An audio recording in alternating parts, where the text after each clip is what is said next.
November 23rd, 5 a.m. It was a storm that woke me last night, and in the blaze of lightning I saw a shadowy, undoubtedly male figure leaning over me. I tried to scream, but all that came out of my mouth was air. A clap of thunder startled me out of my paralysis, and I scrambled for the bedside lamp, not sure in this half-awake moment if I was going to turn on the light or swing it at my unwelcome visitor's head. I decided on the latter, but accidentally accomplished the former with my panicked grip. When the light came on, however, I was alone. This didn't exactly settle my pounding heart. I thought, Jesus Christ, but I must have said it out loud, because immediately after I heard, no, felt, a hoarse whisper on my ear. The whisper said, "Not the Christ I would be praying to in your position." I screamed without a second thought and jumped out of bed, running down the hall and then down the stairs. I turned on all the lights as I went, flipping the switches like I was closing an invisible series of gates behind me. I didn't have any kind of plan. I just wanted to run out the front door. It didn't matter that it was still dark. But as soon as I stepped onto the porch, the cold wind hit me like a wall. I couldn't get beyond the first step. Maybe it was my imagination, but I really felt like there was some intelligence in that wind, and it was intentionally pushing me back into the house. Maybe I could have pushed through it, but in that moment, I possessed absolute certainty that there was something worse waiting for me out there, from just beyond the big black gate. What it was, I didn't know, and couldn't have found the words to describe it anyway. I just know that standing there on the porch in that driving wind, suddenly the thing inside the house didn't seem so bad. I went back in there, but I couldn't go back up to the bedroom for a while. It felt more important to get in touch with the modern world, so I went to the most modern room in the house, the kitchen. I sat there for a long time, feet drawn up on the chair like something would reach out from underneath and grab me if it had access to my legs.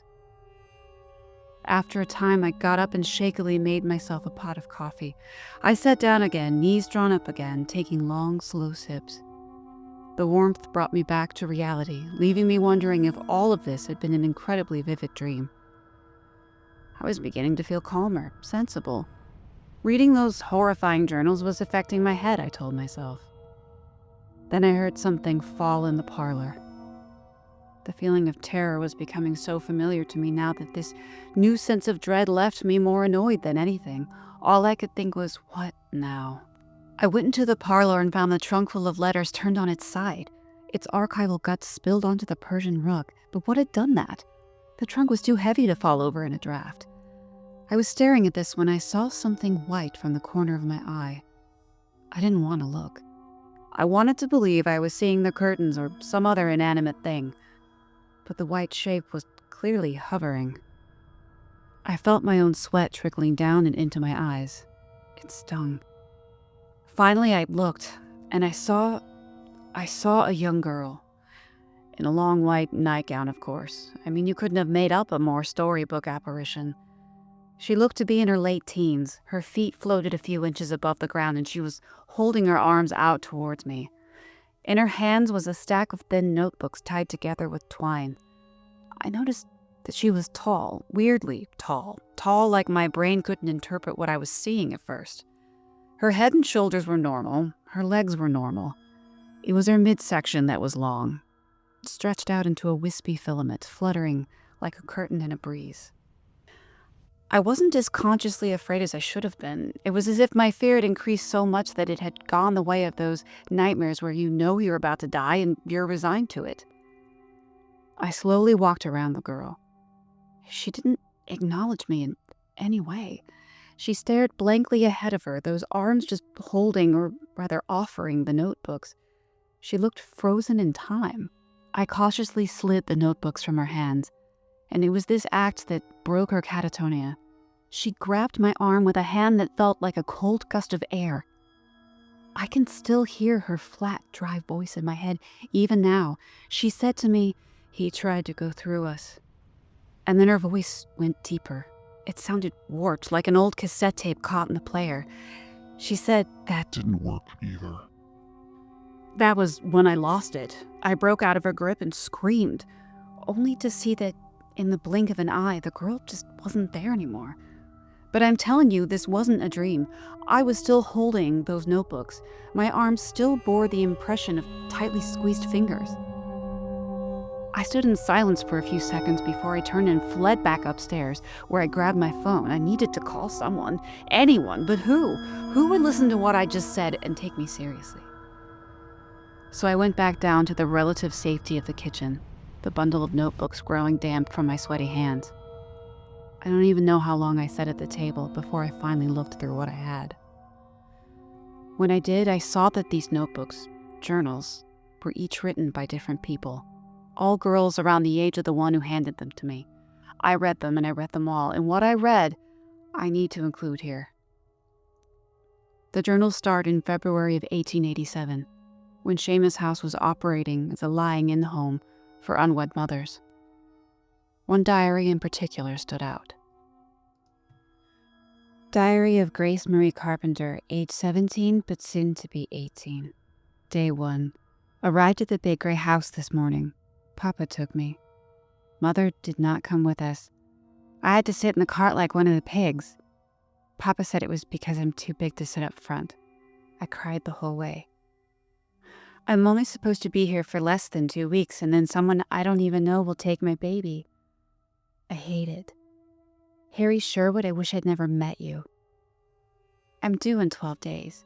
The woman at the front door, who calls herself the matron of the house, asked me when I was due to give birth over and over, as if I'm too stupid to know what day it is. I think if I'd said anything else, she would have closed the door in my face. I almost wish she would reject me, so that I could go home. But then I don't think I can stand any more of Mother refusing to speak to me. They're both so ashamed of me, Mother and Papa, but at least Papa pretends now and then. The inside of the house is all velvet and leather and dark wood. This Dr. Mudgett must be very rich, but it's as dark as a funeral parlor in here.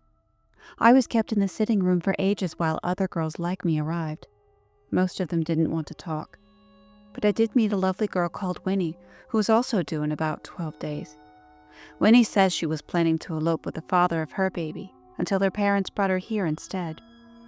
She says she still might escape and try to find her Tom, but she's not sure how far she'll get in her condition. I wished her the best of luck. She's sweet. There are 12 of us in all, and I learned that we're all due the same day. 2 of the girls, I think their names are Margaret and Ruth, have been best friends since they were small. Due at the same time, isn't that odd? Maybe it's easier to handle the deliveries and adoptions if we're all close together. I know how it is with pigs and cows, though. It's not exactly clockwork. We have not seen this Dr. Mudgett yet, but the matron talks about him as if he were holy. Come to think of it, we haven't seen anyone but the matron. I don't like her at all. She's as thin as a scarecrow and dressed all in black. Her hair is pulled back in such a tight knot that it makes her face look like a mask. She hasn't been cruel or anything, but she never has any sort of expression on her face. I feel a little better whenever she's not in the room. I sat in the parlor all day until girls stopped coming. Then we were taken to a dormitory and assigned our beds. The matron gave us all these little diaries to write in. We're to write in them every day to enrich our minds because Dr. Mudgett says a healthy mind is a wealthy womb. That sounds like hogwash to me, though. I'm not carrying gold bars in my belly. If I were, my parents wouldn't have carted me off to some place in a pamphlet so quickly. They didn't even know the man who gave them the pamphlet. He was just a street peddler. The matron gave us the rules.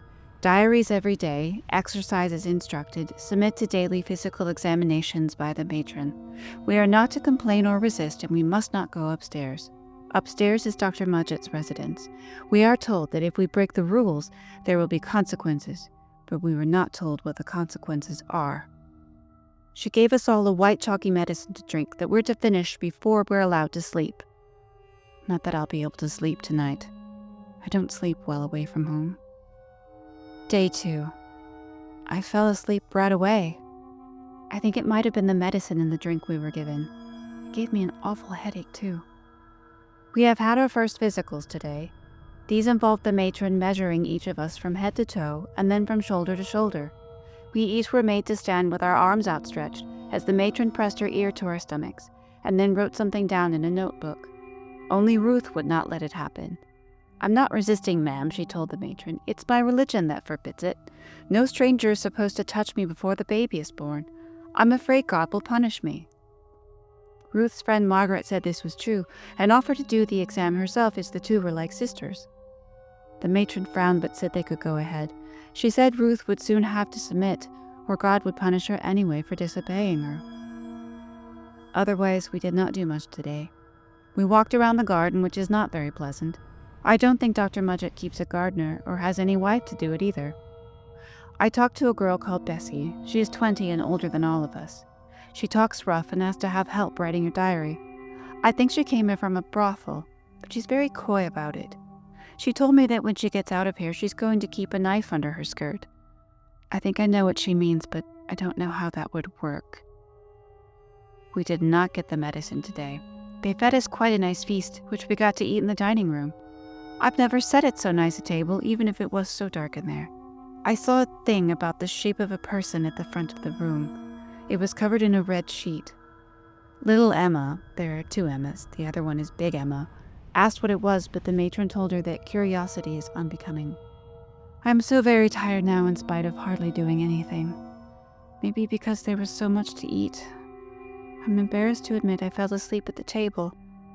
I think everyone did. We've all woken up in our beds having no idea how we got there. My pencil is getting too dull to write much more, but I don't want to get up to sharpen it in case the matron sees me. She gives me a bad feeling. Day 3. Ruth refused to get her physical again today. It looked like the matron might hit her, but then Margaret got sick and had to be helped to the toilet. I don't think she was really sick. She was put in a room away from all of us for the rest of the day. She's not in the dormitory now. The matron said her illness could put us all at risk. We spent the day reading some very odd books, more mind-enriching stuff. There weren't any words in them, though. They were full of symbols and lines and numbers. I stared very hard at them, trying to understand. When I looked away, I could still see the pictures floating in front of me. I got a wretched headache, too. Everyone did. There's a girl named Abby who is the youngest of all of us. Her headache was so awful it made her cry. She asked the matron if she could stop reading, but the matron looked at her for a very long time with those dark eyes of hers. Then she said it was very important that she continue. It was nice to get some fresh air in the garden, though we did not get to spend as much time outside. We did not eat so well today as we did yesterday. That thing under the red sheet is still in the dining room.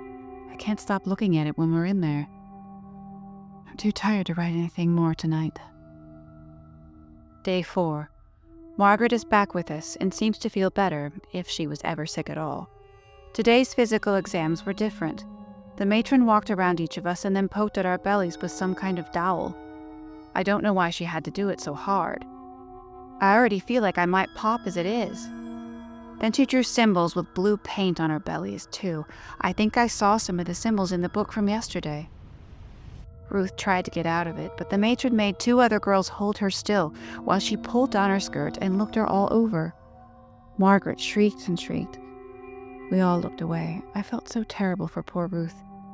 I did not hear the matron say anything, but I don't think she was happy. Then she left us all alone. Ruth was so white she didn't say another word all day. We were not fed in the dining room at all today. The matron has gone back to giving us the white drink. It smelled bad this time, and it was so thick I could barely swallow it. Big Emma vomited before she could finish hers. The matron held her jaw and poured the rest down anyway. I think I must have fainted.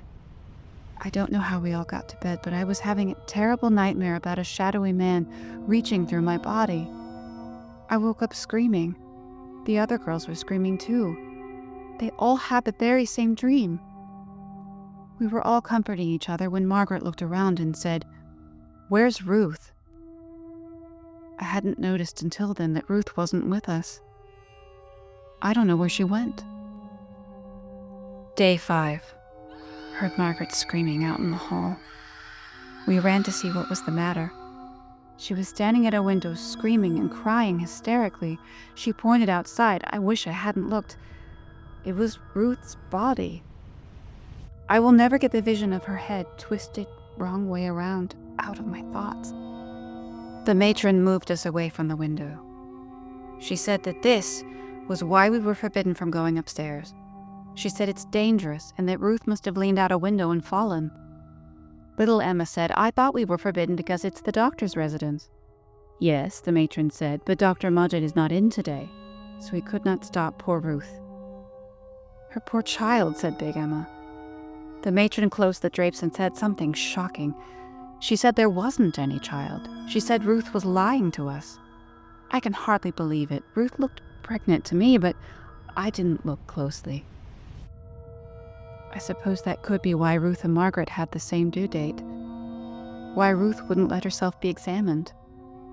Maybe she was pretending so that she could be with her friend. I wonder if she ran away, if her parents know where she is, or if they will ever know she isn't coming back. Day 6. Margaret is gone. The matron explained that the shock of seeing Ruth's death forced her into an early labor, and Dr. Mudgett felt it would be best if she was taken to a hospital. We are all very sad. We've been told to stay in the dormitory today and be quiet for our own health. We are not allowed to leave our beds except to use the toilet, and we must ask the matron's assistance if we do. I don't know what else to say here. It's a terrible time. Day 7. Winnie told us this morning that she's running away to find Tom. We're all very worried. None of us is in any condition to go anywhere, and yet she was planning to escape the house and walk for miles to town in very cold weather. Winnie said she wouldn't have to walk for miles. She said she would walk until someone helped her. She said no one would refuse a pregnant girl, would they? I'll even say I'm married and have got lost from my husband, so they won't think I'm to be ignored. Winnie's plan was to wait until everyone was going down to the dining room for lunch. She would say she needed to use the toilet, but as soon as everyone was set, she would go out the front door. I think she could have done it too. But the matron somehow knows everything. I wonder if she's reading our diaries. No, she couldn't because we keep them with us always. Well, Winnie barely got the words out before the matron had her by the hair. She dragged her back to the dormitory all by her own strength. Then she tied Winnie to the bed with sashes. Winnie shouted curses all day and she's been screaming all night. I can barely think as I'm writing this. I've said enough for the day anyway. Day 8. Winnie disappeared.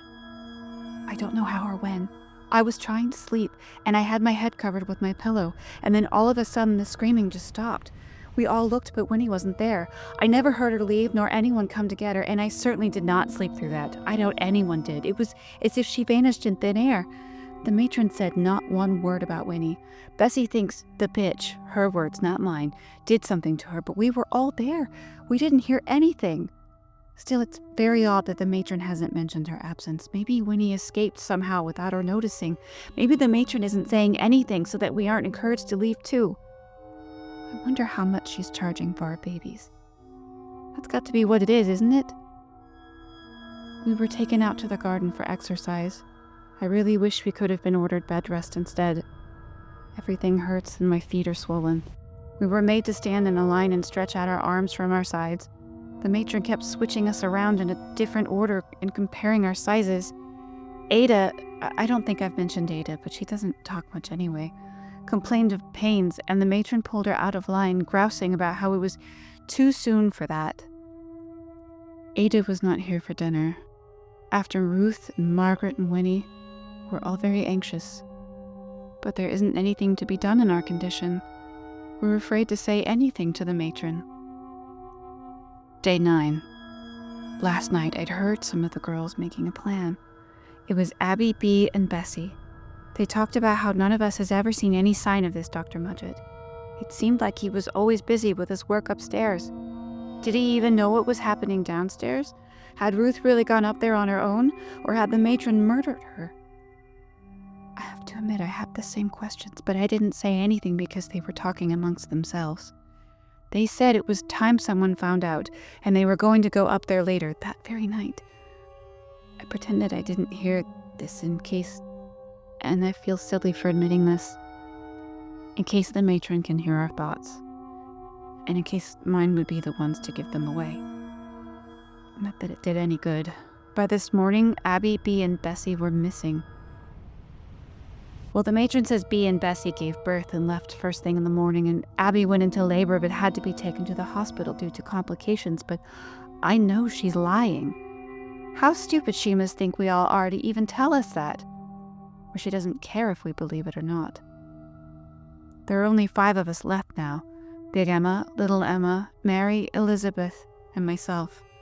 The matron says we should be happy for the other 3. She said our time will come soon enough. We got new symbols drawn on our stomachs today. These are different from before. I don't understand what good this does, but I'm afraid to ask. After what happened today, I'm even more afraid because Elizabeth slapped the matron when she tried to draw on her. She insisted the matron tell us what's going on. I saw the matron lean over Elizabeth, and she seemed so much taller than usual. Her eyes were all black.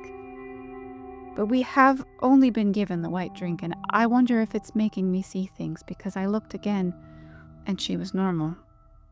She was nicer then. She said to Elizabeth, "I understand your strain. Come to my room and we'll talk about this privately." Elizabeth started to cry and say she was sorry, that she didn't need to talk about it, that she was only anxious about giving birth. The matron smiled at this. It wasn't a very nice smile. It was as if she'd won. Oh, I do hate her. We are all going to try and sleep in one bed tonight after the matron closes the door. If we are all holding on to one another, no one can take any of us. Day 10.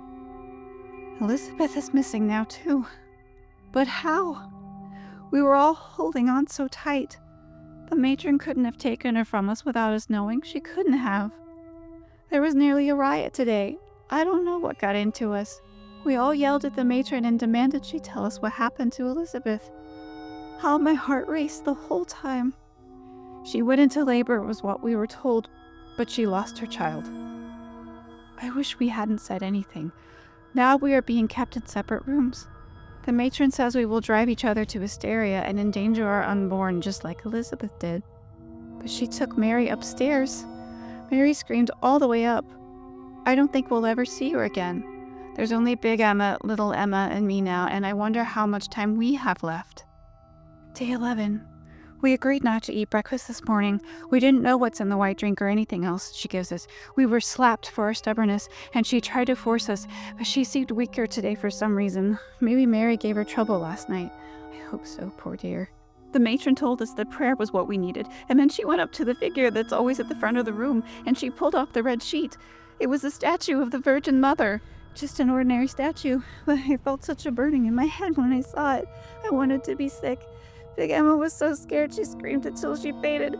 The matron carried her away with Little Emma following just to make sure nothing happened without a witness, and she's stupid for doing it. I'm the only one left. They're not coming back. I'm certain I'm going to die here. I'm going to hide my diary where the matron can't find it, even if she gets me. To whoever does, know that I was probably murdered, along with the 11 other girls. Some of us were with child. One of us was not, unless it's a lie. Our parents were ashamed of us, but we weren't bad people. We didn't deserve this. November 24th, 2024, 6 p.m. That may have been the last written entry in Grace's diary, but I have another, also from Grace, I think. No. I know. After I finished reading the diary, I heard the sound of crying, of babies crying specifically. I followed the sound to an upstairs hallway. I haven't really gone upstairs much. I mean, I looked around, but I just haven't had much reason to spend time there. I've been busy. But the crying was louder up there, very loud and very close. So I turned on the light, but that's when the crying stopped. The hallway was empty and silent. I turned the lights off again, but instead of it being dark, there was a blue light. And I was definitely not alone. That is, I was the only one alive in that room. But there were more people there than me. What I'm trying to say is that in front of me were the bodies of several young women, 10 of them, lined up from the end of the hallway to where I stood, facing me. And they, like the girl I saw hours ago downstairs, were stretched out from floor to ceiling. Their jaws hung slack, their eyes were glazed over, and their stomachs were gone. A massive hole had been carved through every single one of them, forming a blood-red tunnel. And through that grotesque tunnel beamed the source of that blue light. I almost threw up. The smell was unbelievable. Who were they? Were they all the young mothers who had gone missing? They couldn't be. That was more than 130 years ago, but time itself suddenly didn't make sense to me. I wasn't even sure I was really here. I was standing there trying to ground myself and get back to the reality I knew when I heard footsteps and panicked breathing coming my way. I turned and saw another young woman running towards me. She was very pregnant, and every step looked painful. She saw the bodies that I had just seen and gasped. She covered her mouth, and in that moment, I knew that it was Grace Marie Carpenter.